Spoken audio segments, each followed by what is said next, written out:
अस्सलामुअलैकुम नाज़रीन, I hope कि आप बिल्कुल ठीक होंगे और ड्रामा सीरियल मीम से मोहब्बत डे बाय डे इंटरेस्टिंग होने वाली है। आखिरकार तलहा और रोशी के मोहब्बत के चर्चे तो दुनिया भर में शुरू होने ही वाले हैं। दूसरी जानिब आप देखेंगे जैसे ही रोशी बैठी हुई होती है तो उसको छुप छुप कर तो तलहा भी देखने लगता है। जैसे ही रोशी बैठी हुई खुद से बातें करती है तो वहीं पर देख ही लेता है तलहा। जैसे ही देखता है तो उसके साथ तो मुस्कुरा ही देता है। वहीं पर ये मंजर देखकर तो रोशी भी मुस्कुरा देती है। मुस्कुरा कर तो भागकर वहीं से चली जाती है। जैसे ही इंटरकॉम उठाकर तलहा कॉल करता है, रोशी को बुलाता है, बोल ही देता है कि मिस आयत ये फ़ाइल लेकर जाएं और ये जाकर ना फ़ाइल बना कर आएँ। आई होप के तुम मुझे बहुत ही अच्छा ये काम करके दिखाओगी। तुम्हारी परफॉर्मेंस तो is very well, I know that. ये बात सुनने के बाद तो यहीं पर रोशी वो फाइल लेकर तो सीधा अपनी कैबिनेट में जाकर पूरा काम करके वहीं से आ ही जाती है। दूसरी जानिब आप देखेंगे जैसे ही मोहित बैठा होता है वहीं से तो जाकर अपने दादा को बोल ही देता है कि पा के पास जाना है। यहीं पर तो तला काबू जैसे ही ऑफिस से घर से निकलकर सीधा ऑफिस की तरफ तो अपने मोहित को लेकर वहीं पर आ ही जाता है। मोहित जैसे ही फिर से उसी लड़की को रोशी के पास जैसे ही देखता है, रोशी के पास भागकर तो उसी के पास बैठकर वहीं पर बातें करता है। जैसे ही एक दूसरे से बातें करते हैं तो ये मंजर देखकर तो तलहा को भी बहुत ज़्यादा अच्छा लगता है। जैसे ही वहीं पर तलहा ये मंजर देखता है तो अपने अब्बू को बोल ही देता है कि डैडी वो देखे ना, देखे मोहित कितना अच्छा काम कर रहा है और वो देखो रोशी के साथ मिसाइल जो हैं उनके साथ कितना कंफर्टेबल होकर बैठा है। ये बात सुनने के बाद तो ये वहीं पर तला काबू बोल ही देता है कि हाँ गुड चॉइस है, मेरी भी यही चॉइस थी कि मेरी बहू बनकर मिसाया जो हैं मिस रोशी मेरी बहू बनकर आए, ना कि यहाँ पर कोई एम्प्लॉय। मैं एम्प्लॉय की नज़र में तो कभी भी उसको देख ही नहीं सकता। ये बात सुनकर यहीं पर तो बहुत ज़्यादा रोमांटिक तो फिर से तलहा हो जाता है। वहीं पर बोल ही देता है कि डैड प्लीज़ इस जोकिंग को छोड़े ना, देखें कितना कंफर्टेबल है और मुझे देखो ना कैसे माउस को घुमा रहा है, अच्छे तरीके से काम कर रहा है। जैसे ही वहीं पर बैठा होता है तो तलहा के पास फिर से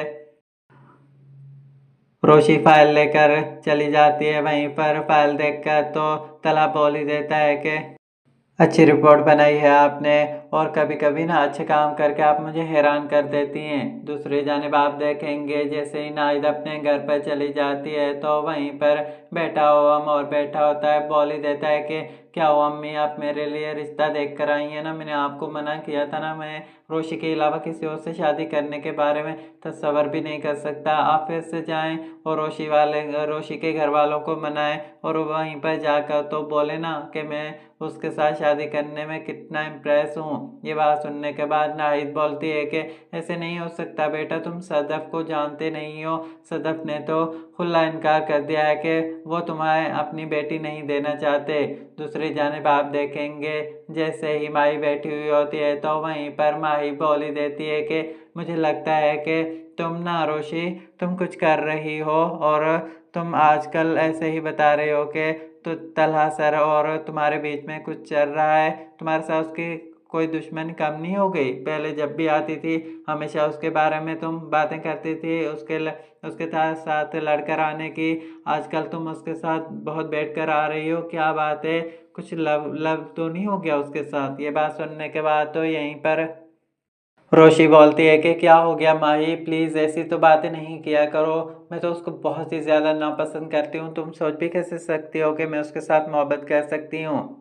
माही बोलती है कि हाँ रोशी सच पूछो ना, पता नहीं क्यों मुझे ऐसा लगता है कि सर तला से ना तुम्हारी दुश्मनी कुछ कम हो गई है।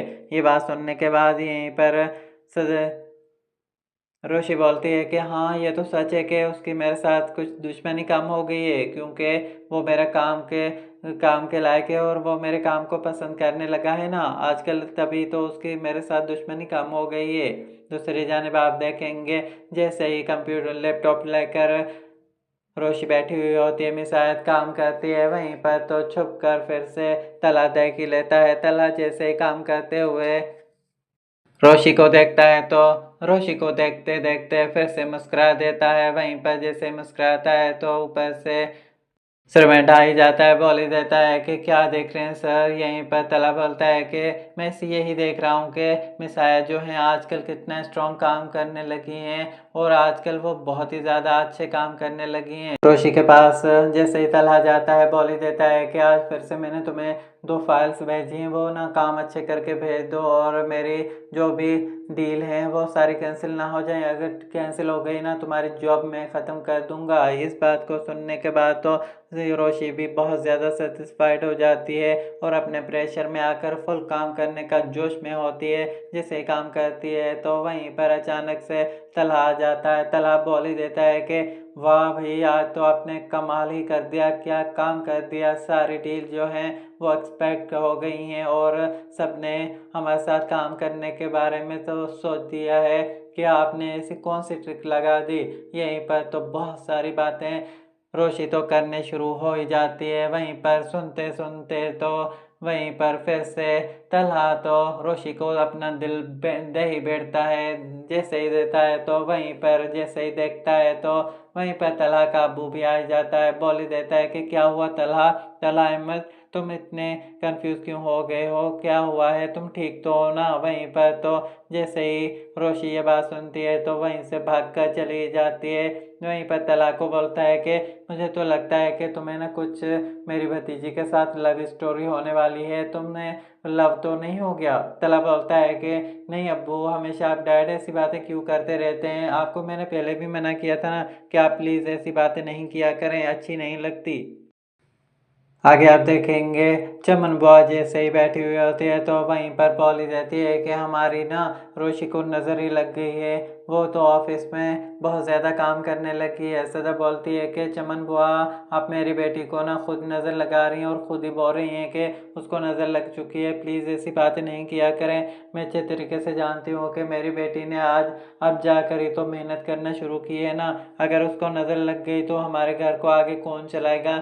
मेरी एक ही तो बेटी है जो मेरे घर को आगे बढ़ा चुकी है और बढ़ाना चाहती है। वहीं पर चमन बुआ बोली देती है कि मेरी तो बेटियों की तरह है, मेरी भी उम्र तो रोशी को लग जाए और आपने ऐसा सोचा भी क्यों कि मैं उसको नज़र लगा सकती हूँ। वहीं पर तो सदब बोली देती है कि चमन बुआ आप तो नाराज़ हो गई, मैंने तो मजाक किया है, प्लीज़ माफ़ कर देना। वहीं पर तो रोशी का अब्बू बोल ही देता है कि सदफ क्या हो गया है, तुम भी ना ऐसी बातें करती रहती हो। चमन बुआ देखो ना नाराज़ होकर चली गई है। जैसे ही वहीं पर माही बैठी हुई होती है तो माही भी बोल ही देती है कि चमन बुआ भी ऐसे ही सोचती रहती है हमेशा, वो भी ऐसी बातें करती हैं। तो हम अम्मी को भी बस थोड़ा सा ऐसा कोई रोमांटिक जुमला याद आ गया, इस वजह से बोल दिया। और आप इतने क्यों सैड हो रहे हैं, चमन बुआ तो अभी गई और अभी देखना कैसे मिल हंसते हंसते हंसते मुस्कुराती यहाँ पर आ जाएगी और आप अम्मी को क्यों नाराज़ कर रहे हैं।